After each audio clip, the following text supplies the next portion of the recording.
看一下吗？然后就到柜台结账。哇，namahenta！对，这样比较好啊，这样大家才看得到啊，这样好啊。 Di ka, ang ganda!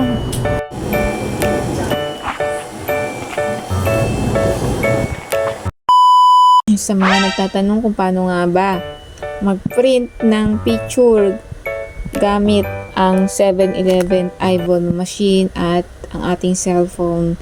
So first, kailangan nyong pumunta muna sa Google Apps. Then, i-type nyo yung print 7-Eleven. Yan. Print 7-Eleven Taiwan. And click nyo lang itong iPhone.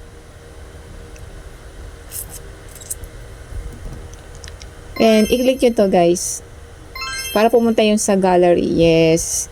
And dito, punta kayo sa media picker. Then, pag nandito na kayo sa gallery nyo guys, pick up kayo dyan kung ano yung gusto nyong i-print doon sa 7-Eleven. So, example ako guys, pipili ako ng picture kung ano yung gusto kong pa-print. Guys. Yan. So, may napili na akong isa and then kung gusto nyo pang mag-add, i-plus nyo lang ito. Kiklik nyo lang to guys ha. And media picker. So, mapupunta yun sa album natin. And pili ulit kayo kung ano yung gusto nyong i-print na picture. So, yan.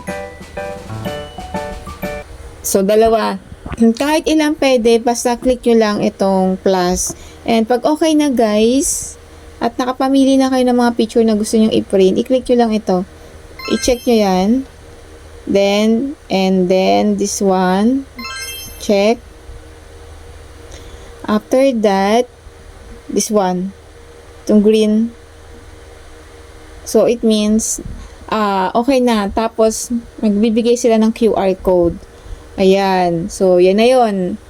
Okay siya. And then, pupunta tayo ngayon sa 7-Eleven. Ipapakita ko sa inyo paano naman siya ipiprint doon sa iPhone machine. Let's go guys!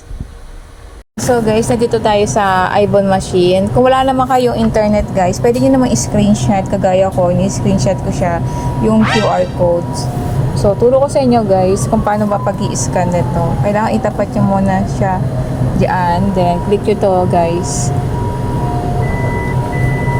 Then, click nyo to. And okay. Namatay.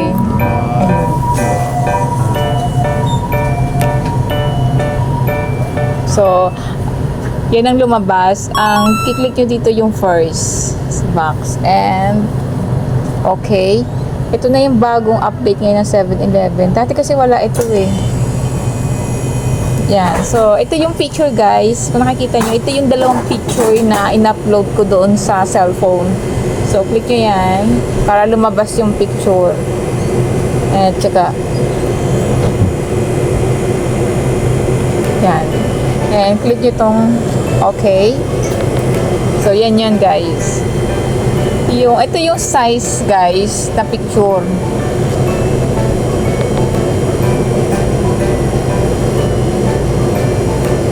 A3. So, try natin tong A4. Yung isang 4x6, isang paper yan, pero dalawang piraso yung nandoon na pictures. So, ako gusto ko sa isa-isa. So, i-click nyo to. Ayan. So, makikita nyo yan, isa-isa. So, ito yung pipindutin nyo guys, ha? Remember. Tapos, i-click nyo to kung okay na. Then, dito naman yung colored. Kung ano yung kulay na gusto nyong paper.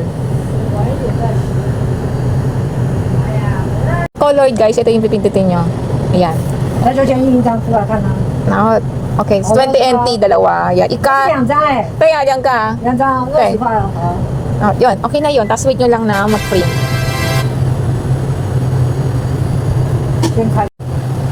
好了，看一下吗？然后就到柜台结账。Ah, namahita! 好啊，这样大家才看得到啊，这样好啊。 Hindi ka ng ganda. My Huwag natin kalimutan na magbayad. Yan, i-scan nila yan. 20, ayan. 10 NT ang isa. Okay na, not bad. Xie. Okay. 要这样给你。好，好，谢谢。哦，这个吗？哦，对。是2张出来了。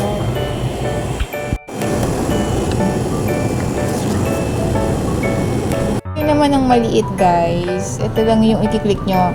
Kung gusto nyo ng ganito ha, ganitong size na parang magkahiwalay, kailangan dalawang picture. Ito yung i-click nyo guys. Yan. Yan yun. I-click nyo tapos okay nyo lang. Then color, i-click nyo kanina. Para maging ganito siya. Yan. Parang magkahiwalay. Kasi ito typewriting to guys, ito naman medyo matigas yung paper niya.